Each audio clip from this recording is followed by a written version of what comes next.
HRN listeners. As we celebrate our 15th year, we are deepening our commitment to giving voice to the next generation of food systems storytellers, and we need your help. Our internship and fellowship programs help activate new possibilities for underrepresented and underestimated young people through experiential journalism, audio engineering, and production training. Through these unique programs, HRN helps food equity stewards build essential workforce readiness skills that expand their potential and foster economic mobility. Please consider supporting these critical programs. And with a minimum donation, you can be entered to win a dinner for two at an amazing restaurant in one of 8 cities and tickets to a concert at a great venue in one of those cities. We have incredible partners across the country who have donated, as they also share our passion for helping to educate the next generation of food systems storytellers. Check out heritageradionetwork.org/15 to donate and enter to win today. That's heritageradionetwork.org/15 to donate and enter to win today.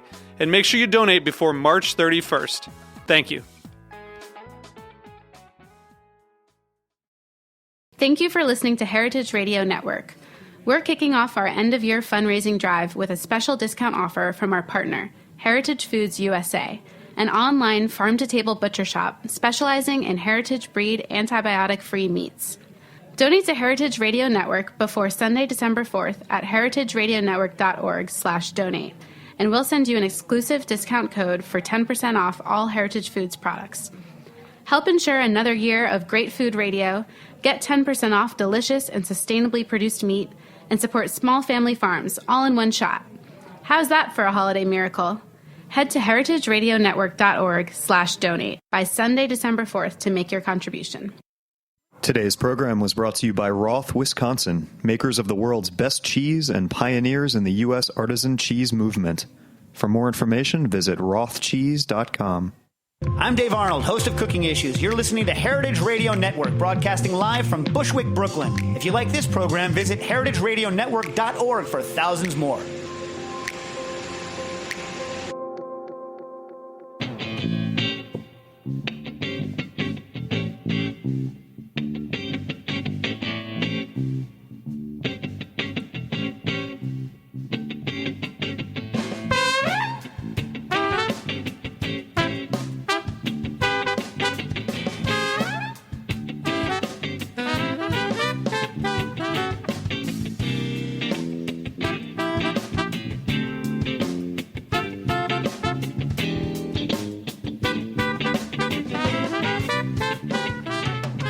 Welcome to the Grape Nation, your weekly wine journey. Our guest today is one of my all-time favorite people in the world, Gary Vaynerchuk. We'll talk wine, tech, social media, hustle, entrepreneurship, and a bunch of other stuff. We'll also taste a great Cali Cab with Gary on the weekly wine sip. I'm your host, Sam Ben-Ruby. Stay with us for the Grape Nation on the Heritage Radio Network.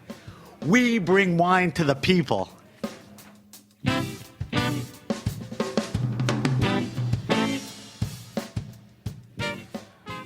All right, fresh out of college, Gary Vaynerchuk, and fresh out of college was a stretch, that's for sure.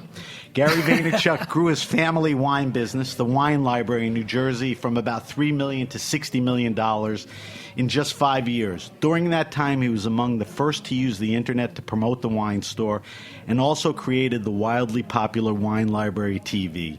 He now runs VaynerMedia, one of the world's hottest digital advertising and marketing agencies, serving Fortune 500 companies. Along the way, he became a prolific angel investor and venture capitalist, investing in companies, and maybe you heard of some of these, like Facebook, Twitter, Tumblr, Uber, and Snapchat, among others, before eventually co-founding Vayner RSE, a multi-million-dollar fund investing in tomorrow's companies. You can also see Gary on a regular basis on the Daily V and the Ask Gary V show on the internet. Gary Vaynerchuk is also a New York Times best-selling author. 4 times. 4 times over. It's in the notes. You don't have to tell me. And a very sought-after public speaker, the king of the keynotes. Oh, I like that. Welcome to the Grape Nation, Gary. Oh, the clapping. I like this. Listen. Ruby, I'm super excited right now. Listen to me. Yes. A lot of people know who you are, but Yes. we're going to assume that our Heritage Radio Yes. listeners don't know who you are. Okay. And you have a very, very interesting and colorful sort of journey to where you are today. Yes. And I think they'd love to hear about it. But don't my take world. like 20 minutes talking about it, all right? I was doing my first book signing in Columbus Circle. I had a huge crowd, and some weird guy with a huge mustache is like, "You need to be on radio," and he just would never leave me alone. And that is your host here, everybody, Mr. Ben Ruby. And so that was a show we did on Sirius Satellite which was a lot of Radio. fun. And let me tell you, listening to his early kind of remarks here, I was way better on the radio than he was. It was your show. I created it and co-hosted it. You did, I mean, listen, I brought you in all the time because I needed that crutch, and now to watch you now be the star of your own radio show, I'm go. very excited. I'm very humbled to be here. I'm also a proud employer of your entire family, and I'm really excited about this. I mean, this is going to be an all-time classic to watch. But my story is very simple. It's actually quite classic. It's very much a lot of people's grandfather's story, which is my family immigrated from the Soviet Union, and I was a merchant, like just lemonade stands, baseball cards. It led to me being involved in my dad's liquor store. I hated beer and wine. Yeah, but you were way more active as a kid than most of your friends. Whether it was lemonade stands, selling baseball cards. I tried to sell my sister. I mean, I was out of control. I mean, Nice. my family this weekend, we were celebrating Thanksgiving, and my dad was making the joke that if eBay was around when I was in high school, that he would have come home one day and there wouldn't have been a single thing in the house. That's true. I have high energy, no question. By the way, it's driven by gratitude and the understanding of all the opportunities we have. If you're sitting and listening to this and you don't understand the opportunities we have, it's a losing formula because there's so much opportunity. There's so much opportunity for the ones that understand themselves. I deployed a lot of self-awareness at a young age, which allowed me to be a poor student, but hone the skills that have become the foundation of my life, which are people skills, emotional intelligence, salesmanship, business structures. Went on to build, you did the intro, so we don't need to go into that. But you always made the case that some kids were not built for 4 years of high school and 4 years of college, and parents didn't recognize that and didn't nurture it. No, At least your mom gave you the support and the space. Perfectly Parented, the book that I will write one day that will speak to how to raise an entrepreneur from an entrepreneur's perspective of being perfectly parented. And yeah, and I think it's interesting, Sam, we're starting to see the conversation amongst parents to having an open mind of allowing their kids to do different things. And it's very exciting for me to see because I grew up in the 80s and 90s when going to a good college was the single blueprint.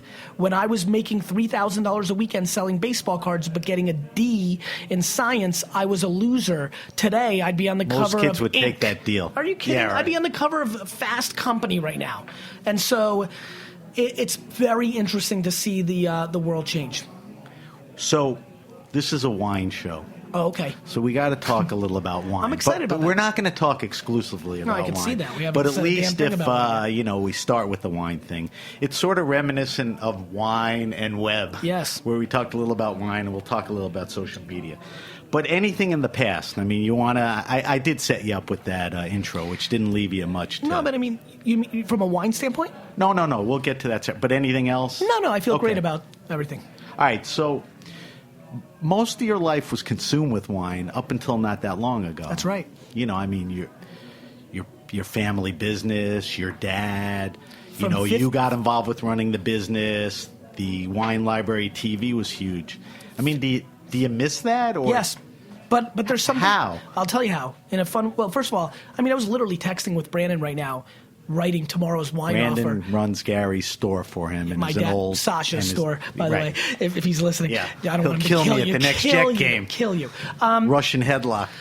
Listen, I think that a couple things emerged. So just for everybody who I know, a lot of you don't know who I am, from 15 to 34, it's probably the only thing I cared about except for the tail end of baseball cards at 15 and the beginning of technology at 30. So it is the core of my life, my obsession, passion of wine, and the wine business. And then what I didn't realize, and this is giving you the answer, I drank a Dalforno Amarone last night. 7 years ago, I would have drank that, and everything that would have been happening in that moment was, who can I sell this to? What's the margin? How do I get more of an allocation? And last night I just drank it. I'm like, my God, this is really good. You learn to sort of enjoy it. It's crazy. Savor. think about Celebrate. this. For everybody who's listening, if you grew up in the sports business, for us, oh my God, that athlete. Oh my God, this. You have an amazing media career, right? People would freak when they met Howard Stern. It was your normal day-to-day. Right. You know, what you learn and what everybody listening knows is no matter what you do for a living, when you're deep in it, you start really easily forgetting what made it magical. You know, you went to Hollywood to make it, you kind of make it. The first 15 times you saw a star, you lost your mind, you text your mom, you called your mom back in the day. It's just a job, That's eventually. right. And so what happened was, it was a commodity that I sold. I loved the business. I loved the farmers, the artists, the winemakers. I loved it. But it became my business. It was always only my business. It's no different than social media, by the way. People always ask me, what's my favorite social media platform? I've only known it from a business standpoint. I didn't grow up with one.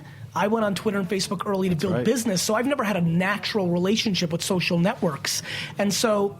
But business and personal. And yes, personal is business for me. For you, That's too. Right. That's right. You know, the brand. And so what's happened the last year or two, Sam, is I've actually become a wine consumer, and it's been fun. So let's stay on that for a minute. So as a consumer and having the past, are there any trends or anything going on in wine that you've noticed now? Yeah. So I still keep quite a close communication with Brandon and my dad and know a lot about what's going on in the industry. I think one of the things that's really fascinating to me is, much like I was very right about Burgundy's explosion a decade ago, I'm positive. What preceded that? Bordeaux's? Yes. And Cold California cabs. It shifted to Burgundy. Yeah. Not because of the Chinese, just... A little bit for a few minutes, but just by logic. Right. You know, once Parker became not the only voice in wine, people started saying things like... Which we'll get to in a few seconds. Okay. I'm always trying to set you up. Thank you.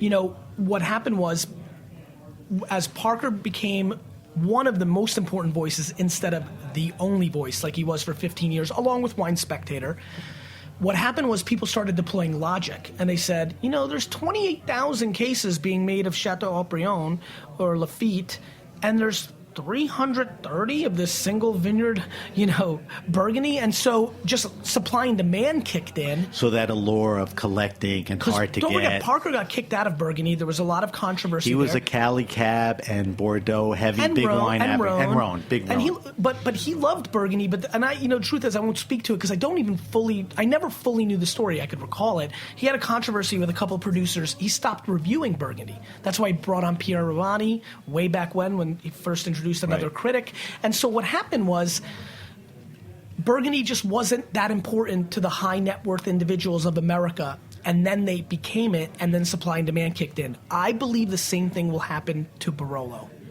So my big prediction here on Heritage Radio Network, on the Grape Nation, where we're bringing wine to the people. We're bringing wine to the people. So the trend is, if you're a collector and you want to buy some wine for your kids' weddings, or like the guy who hosts his shows made some good money on flipping some wine, he made some good bets, I would buy small, tiny production, highly rated, sought after Barolo, Bruno Giacosa, Red Label, stuff like Conterno, single vineyards, you know, because I believe that Barolo will become a dominant wine of choice of the next generation because it sits in between that Pinot Noir, Cabernet cycle. It has the finesse and the complexity. But the power. Let's just drop a little knowledge on our listeners. So Barolo is an Italian wine. Yes. It's from the Piedmont section of Italy, Correct. which is one of the great wine growing regions. It's made the by grape. Nebbiolo. The grape is Nebbiolo, where people who know Tuscan wines is predominantly Sangiovese. That's right. And it's probably more Burgundian than Bordeaux. It's, you know, finer.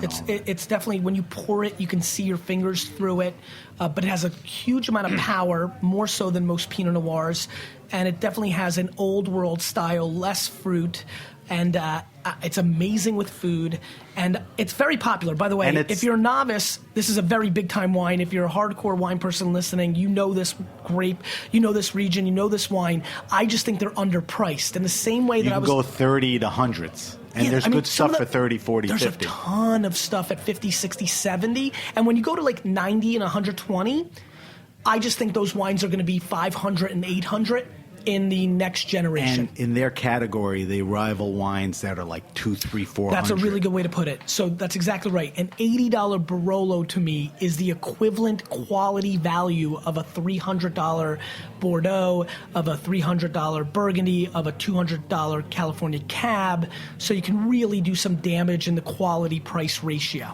So take that to the bank, because I agree with you. You know, I don't quite. I think that's a good call. Thank you. But I have a question.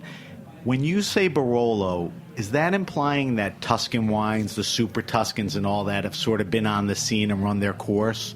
Or Barolo will sort of... I think it's going to surpass it.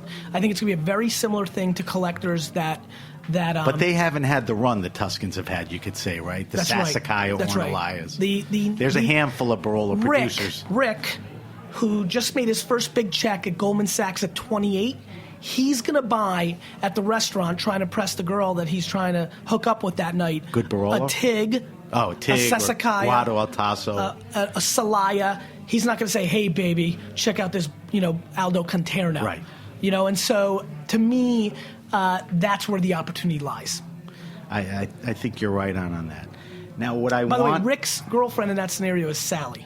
Okay. All right, so taking that trend, let's talk about trends in social media that affect wine. Okay. And the reason I said we'll get to that is you were alluding to it, because I think Burgundy, which was not well covered, was now available on the internet with Berghound and Galone, whoever, all these other guys. It wasn't Alan Meadows Berghound. It wasn't Tanzer. It was these Robert Parker forums. That's right. It was Wine Berserkers. That's right. It was these nerd wine forums and auction Talking prices. from the That's street, right. literally. That's right. But by the way, the high class street, the boardroom. Yeah, and it ran the range. I mean, there were guys that could afford a $400 bottle, and a guy that never drank anything than $60. That's right. And the community. So how has social media affected wine? A lot. That's a bigger question. A lot. So what are the obvious things? Your strikingly handsome son that's with us right now, who's raving to 2 a.m. and hooking up with chicks. I know. He doesn't even start. He doesn't even start Snapchatting. He doesn't even start his Snap story until 2. Yeah. He, if he didn't know me and you, exactly him. How old are you now?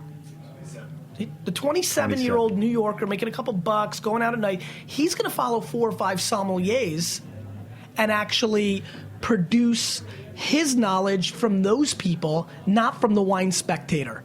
And so that's how it's changed it. Right? That's right. He's absolutely now being influenced by Andre Mack or Lauren Maniac or all the somms that now post something. And so he's going to see a Snap or an Instagram review of a wine, and he's going to save it, and he's going to walk into his local wine shop and be like, do you have this? And so that's how. So the base of people who disseminate information is huge. Democratized. They're reputable because they're somms, they're retailers. 100%. They're people who drink a lot of wine and have a good taste and all of that. I remember saying something. So that's a community thing. It is. It's the internet impact on society in every category. Right. But most of all, it's fun to look back when I said in interviews about Wine Library TV that I was the preview, not the anomaly. As you know, because you follow the space, I got a lot of credit. I was first. I was first on YouTube. That was a good call.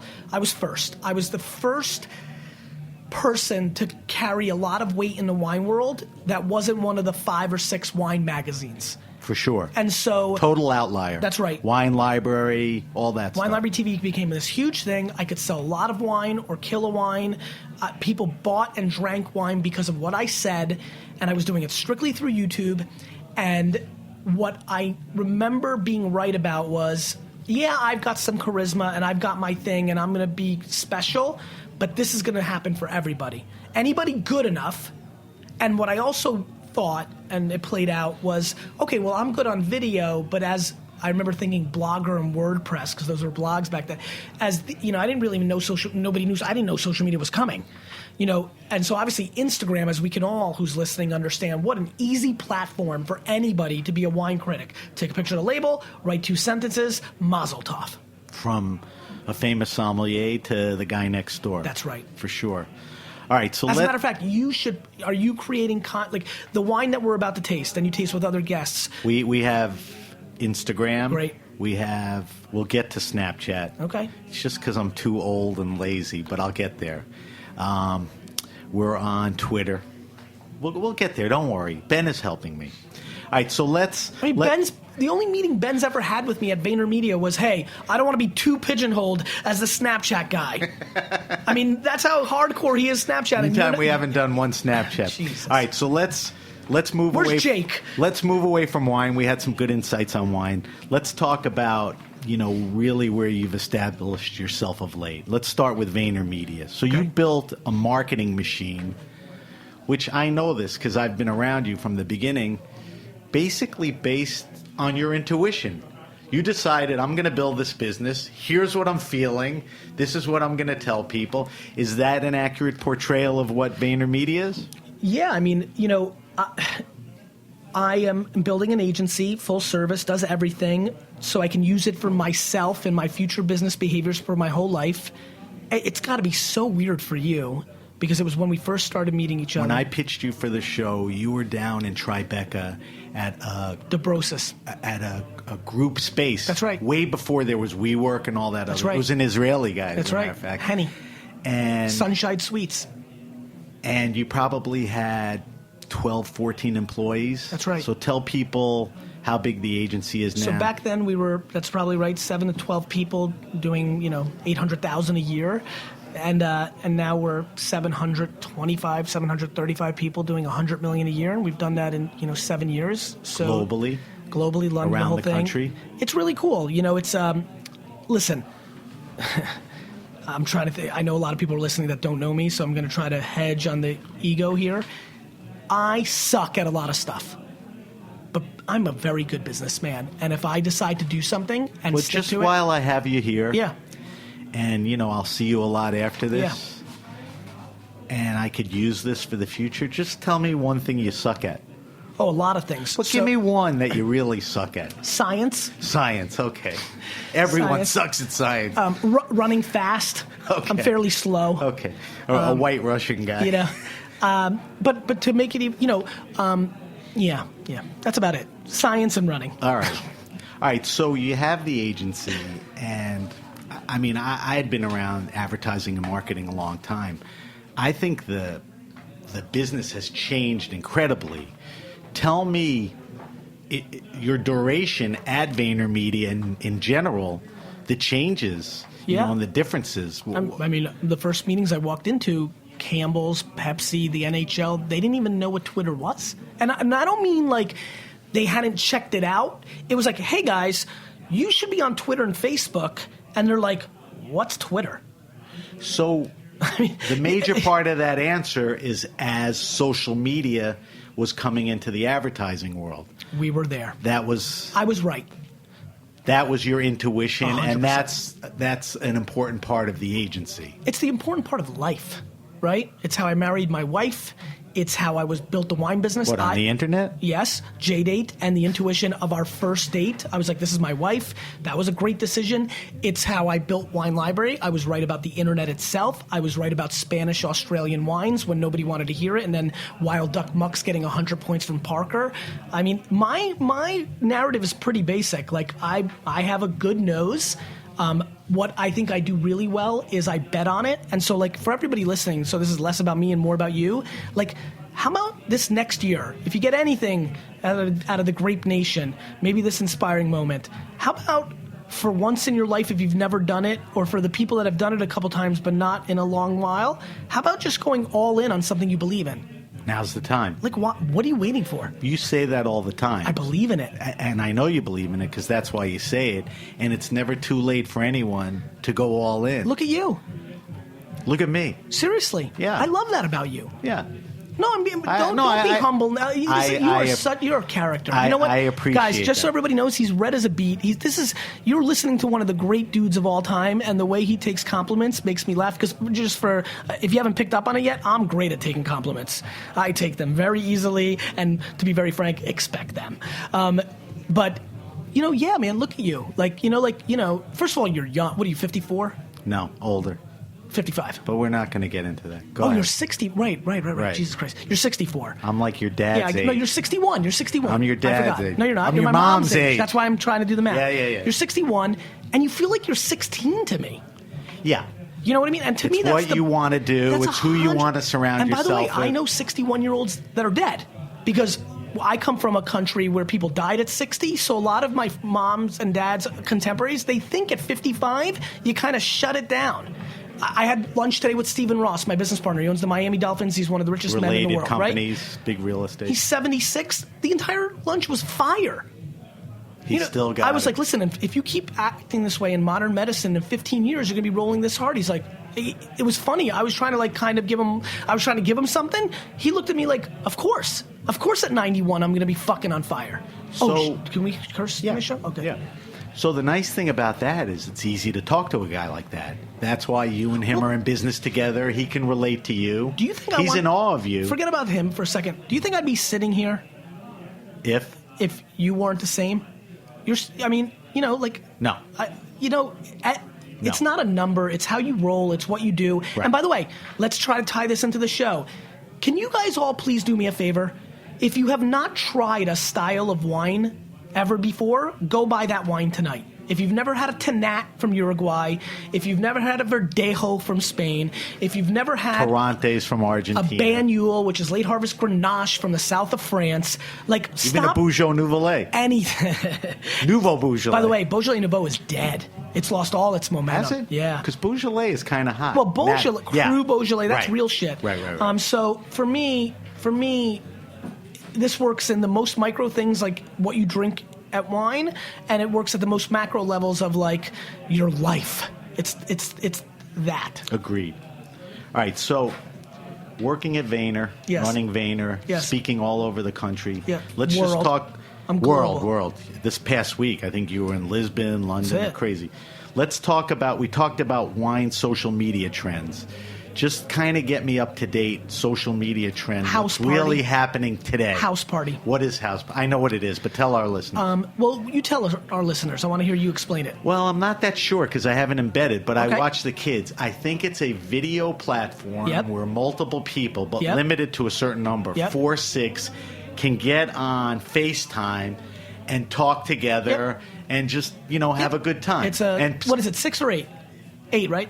It's an 8. And It's if up you to know 8 somebody, people. they can come in, but the It's a- stranger is a connection That's to right. some extent. So it's an 8-person it's an 8-person FaceTime if you want. Think about this. Think about how many times you wanted to watch that football game with all 3 of your buddies, but you're in different places. It's the closest thing to replicating that I've seen, and the onboarding is incredible. Like, where house parties winning. By the way, full disclosure, this app used to be called Meerkat. Which I I didn't think know some that. people have heard of, and I was an investor in Right. Meerkat. So before I get into why I believe in it, you should know that. But if you knew anything about me, you would know that I shit on my investments as much as I herald them. They've got something right now, so they're hot. They have legs, you think?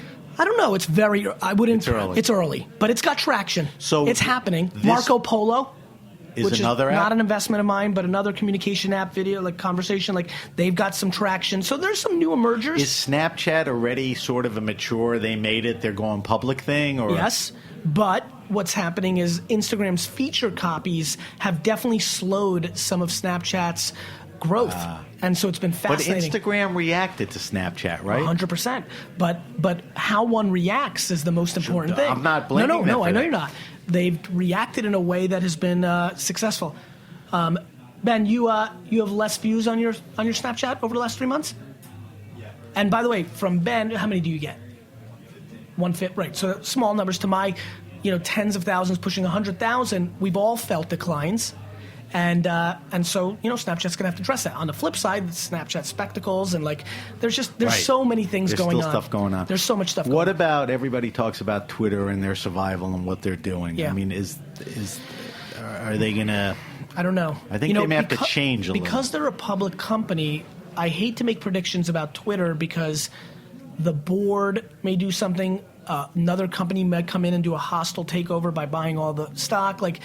I don't know, but I will say this. They didn't innovate enough over a 5-year period and allowed other things to happen, which allowed people to, chip away at their market share. They were never mainstream enough Normal people never fully they understood didn't it. pivot when they could have and should have. Yeah, and I wouldn't call it a pivot. They didn't feature ad. Think about Snapchat. They add shit every day, it feels like. Instagram, look at all these changes. So quick iteration matters in technology companies, and I don't think Twitter did well in that way. So the future Not remains bright. to be seen? Not bright. But here's what I will say.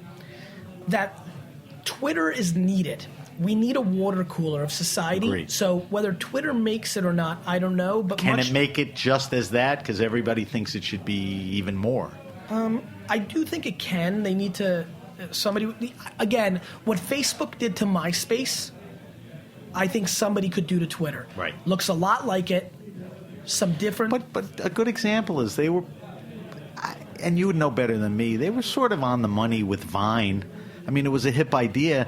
Was it their inability to kind of carry it through, or It was just Jack's brilliance as an entrepreneur and CEO to know to buy it. It was very hot. very hot? It shut down. Well, they bought it and they put it into a big company. And you've been in corporate America. It didn't. They You know how couldn't that make works. it fly. Yep. Yeah. Yep. All right, let's talk What are you about. going to drink on Thanksgiving? We had Barolo, No shit. which is great with turkey. We had a Turley's Infidel, Very which nice. is like a velvet hammer. Yep. We had a Pinot Noir. Was it a Kistler. Pinot? Was it a Pinot Gino? Pinot Gino. My That's a name is little- Pinot Gino. And we When you had. used to rap, by the way, that's a little throwback to Wine and Web back in 2000. When did we do Wine and Web? 11? We did 11. I created a character named Pinot Gino. It's actually It's your my Twitter handle. my Look, avatar, yeah. my Twitter handle on That it. is my drawing. And Fun then fact. we had a 2003 Pavé de Cesse Bordeaux, something a little nice. heavy at the end. That was nice. Yeah, All right, did so you have, let did you have company? just the kids and some friends. Did the Small. kids bring some friends? Yeah, That's nice. yeah. All right, so let's finish up because we have a few other things to do. Let's talk about Vayner RSE. Okay. So you have an opportunity to execute all your experience and go out and invest in companies and try to build the companies of tomorrow. Tell us a little about. It's a fund that I ran the last 2-3 years. All the money's deployed. Me and Steve were partners. We deployed 25. Steve Ross, We which deployed is the RSE. Yep. We deployed $25 million. Matt Higgins, Phil Toronto, Kerry Kellogg, Sean Chang, a bunch of people involved on our side. We made a big investment into Snapchat. Good. We made some big Resi, good. Yep. We just had a big Resi could end up being really good. We just had an exit. Beam, Casey Neistat company, it's a company I love saying that. To CNN, we've had some Brave. Casey's huge. It was the time to move the business. Brave, which is sold to Turner. We've had a nice little run here. We still have some great companies. So you have people out there, finger on the pulse, looking for the next thing. Yep. Ready to invest. Yep. Put the money in. Yep. Mentor. Yes, but I definitely never promised that. There's a couple of things, Micmac, an investment we made. I'm on the board, so I'm doing that. But my time is such an issue, and so I never wanted to bullshit anybody and say we're going to overly mentor. But I do, and I meet with my startups, but not to that level. That may be a chapter in my career in the future. Right. But right now, I'm just too busy operating VaynerMedia. Last thing. Yes. And it's sort of exciting because of what we like and what we do. Vayner Sports. Yes. Which is sort of the newest Vayner Vayner moniker. thing. Yeah. Yes. Tell us about that. My brother AJ left VaynerMedia in March or May, and we're now doing Vayner Sports. It's Jerry Maguire. Sports management. That's right. We'll do the marketing for them as well. Help them get sponsorship deals. And we think we got something. We have analyzed the agency world. We think that a lot of sports agents do not do enough by So the you talent. can rip their faces off. I want to rip their faces off. That's exactly right. Thank you for using one of my favorite terms. Are there any parallels to looking for the next company for Vayner RSE and looking for the next athlete for Vayner Sports? That's exactly right. And much like VaynerMedia really disrupted an established industry, I want to do the same in Vayner Sports. I want Vayner Sports to be a real player against CAA and Rock Nation and things of that nature. And so I'm really excited about it. Company's about a year old. Yeah, it's not even. It's really not even. This is really our first class. It was called Symmetry Sports. AJ and I bought the majority stake. You acquired? We did. Mook, Williams, and Brian. And so they are partners, and they are the actual registered NFL agents. And so it's really exciting. Nice. Yeah. We wish you only good luck with that. Well, thank you. I mean, how fun is it when we eventually rep a jet? It'll be, well, just full disclosure, we were at the Jet tailgate, and one of your signees was there, Vernon. from a big college, Oregon, QB, big position. Big time, yeah. He's in the CFL, great kid. You're right. You're on He's your on way. today's Daily V. Yeah. Yeah, it's fun. All right, so Yes.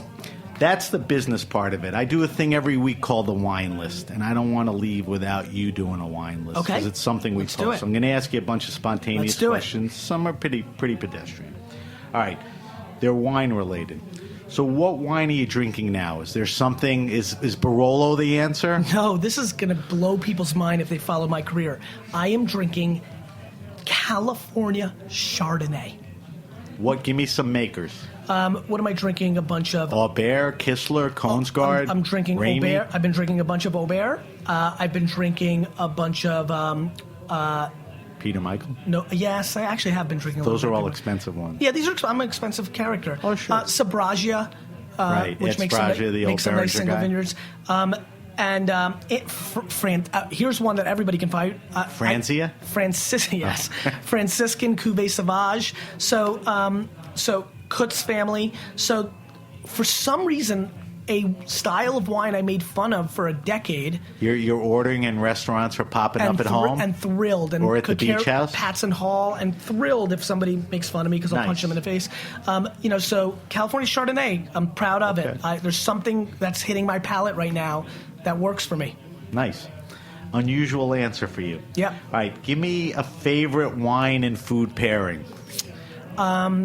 I would go with late harvest Riesling from the Alsace and Captain Crunch cereal. Okay, sweet on sweet. Sweet on sweet. All right. I Sweet could pretty square. much guarantee the listeners that that's the only Time you'll ever hear that. Yeah. Yes. Yeah. All right. Favorite wine restaurant or wine bar? Is there a place in the city that's impressed you? I mean, you're out a lot. I am.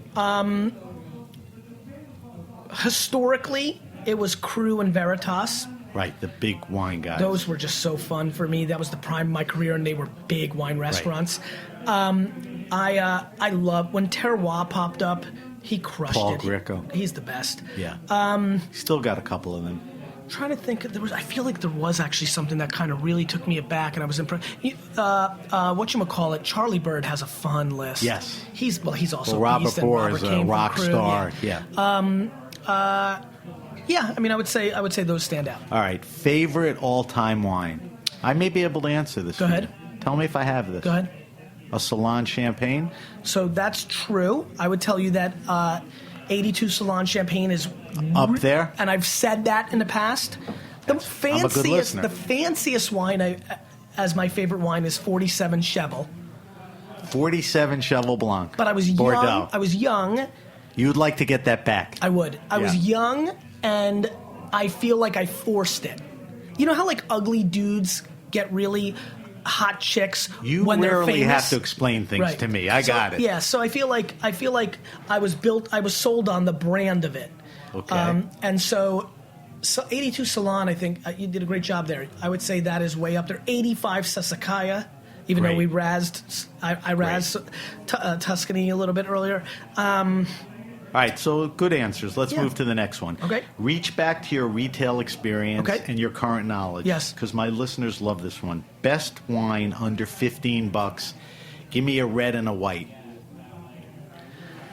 Best wine. You know, if under a guy like yeah, I Ben got could it. go over to dinner with 2 bottles, cost them $30, and they drink more expensive than they taste, what's the wines he should be carrying? Oh, you know what? Where's my phone? Ben, give me my phone. Actually, I'm going to answer. So let me buy myself some time because I'm actually going to give you a specific one. For sure, and you know, I haven't wavered on this 10 years later, Portuguese red wines are incredible. Okay, Portuguese red, great value. And I think those are incredible. What is the predominant grape? So, Touriga Nacional. Okay. Which is nerdy, and I apologize for that. So, Foxglove Chardonnay, $12, available nationwide, really good, super high on that. And then Promio Malbec, Proemio, $11. Malbec. Drinks. Malbec's a great heavy food Great. wine. I know that Ben, Is a lives in Catena Argentina guy. or whatever Yeah, his yeah. name is. So I'm a big fan of that. $11. All right, those are good ones. Thank you. All right, last question. Best wine app out there today? I'm an investor in Delectable, but it seems that Vivino has won that game. Seems like everybody uses it. I see it all the time. So Delectable was around first? I don't know, to be very honest with you. I think it was. I don't know. And then Vino came around. I think you're it's right. It's Vivino, right? Yeah. Yeah. The people that I know 100%. have shifted to Yeah. Vino a and little more. Vivino's always had a little bit of a lead, and now it has a macro lead. Right. All right, so will you stay with us for our weekly wine sip? We're going to taste a delicious wine. Yeah, let's do it. All right, we're going to take a quick break. You're listening to The Grape Nation. We've been talking to Gary Vaynerchuk, and we'll be right back.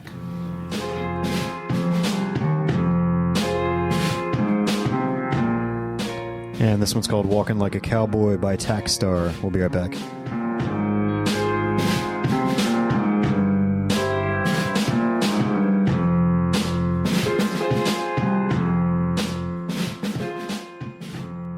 Have you tasted the world's best cheese?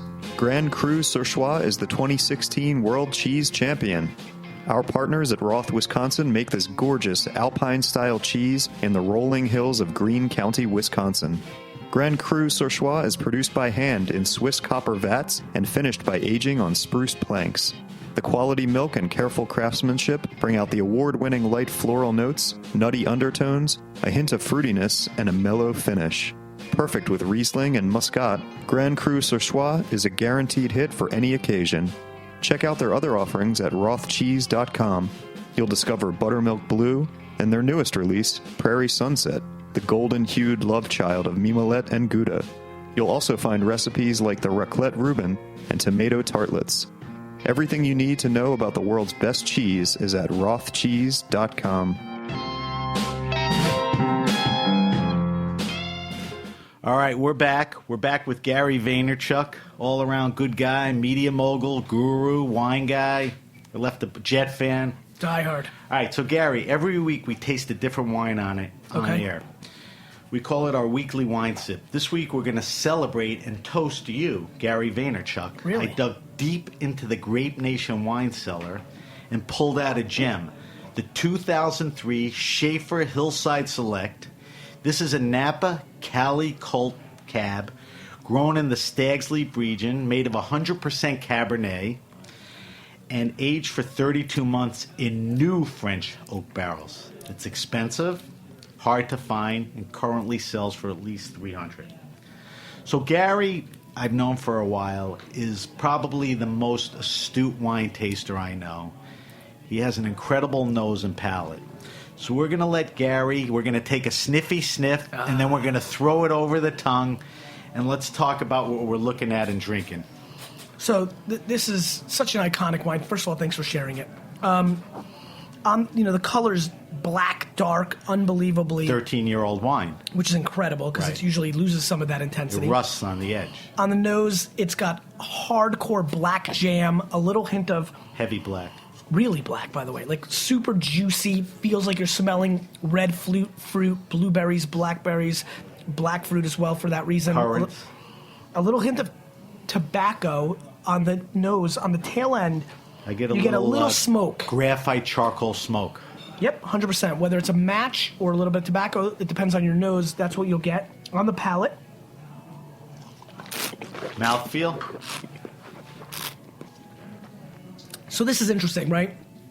I don't know for D-Rock, you and Ben, depending on where your wine palates are, you can feel a little bit of the tannins on the back end, but they're so soft. They are very soft. And usually it's bitter. Tell people what the tannins are. It's how you that puckery, tough flavor you taste when you the taste red puckery wine. flavor from the skins, the seeds, the stems. Yeah, all the stuff that isn't the fruit, as you can imagine. And by the way, very easy, even if you're underage, to learn this. Go take a grape, eat the skin versus eating the actual grape.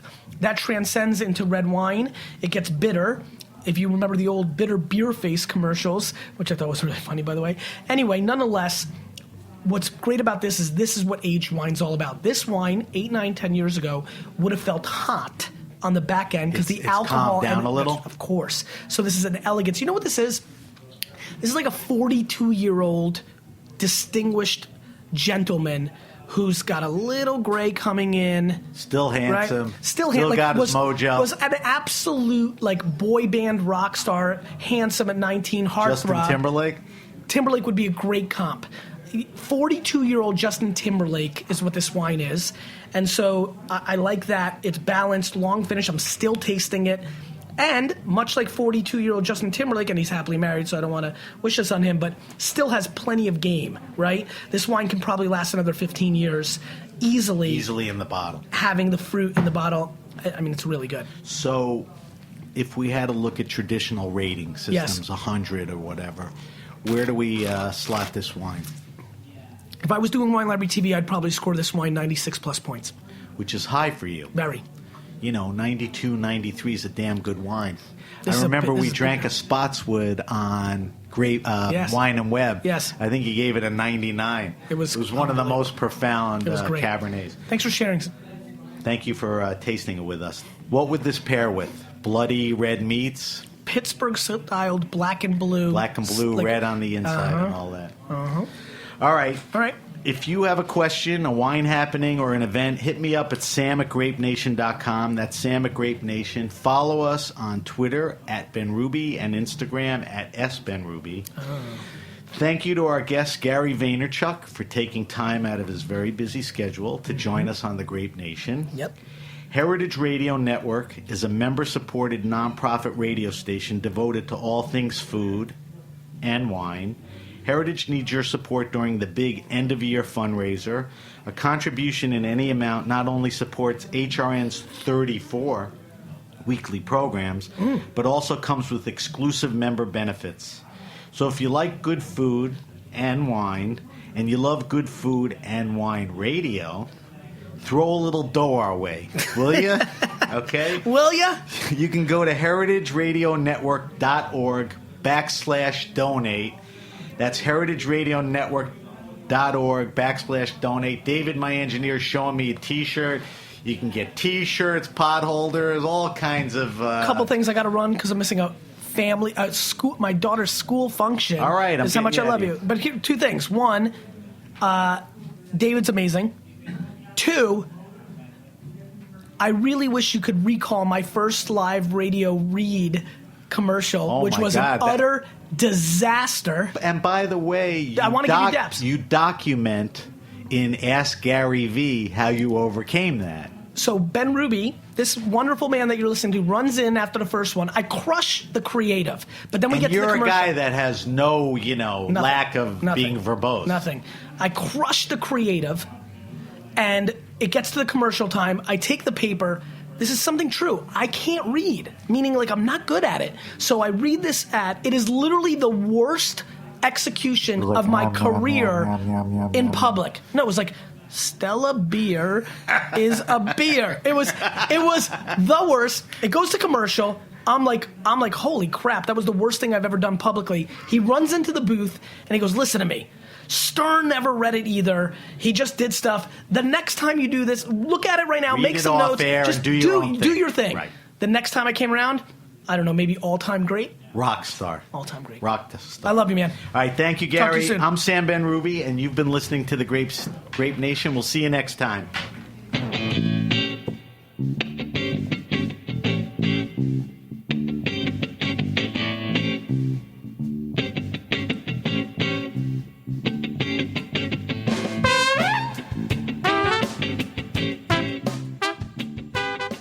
Thanks for listening to Heritage Radio Network, food radio supported by you. For our freshest content and to hear about exclusive events, subscribe to our newsletter. Enter your email at the bottom of our website, heritageradionetwork.org. Connect with us on Facebook, Instagram, and Twitter at heritage_radio. Heritage Radio Network is a nonprofit organization driving conversations to make the world a better, fairer, more delicious place. And we couldn't do it without support from listeners like you. Want to be a part of the food world's most innovative community? Rate the shows you like, tell your friends, and please join our community by becoming a member. Just click on the beating heart at the top right of our homepage. Thanks for listening.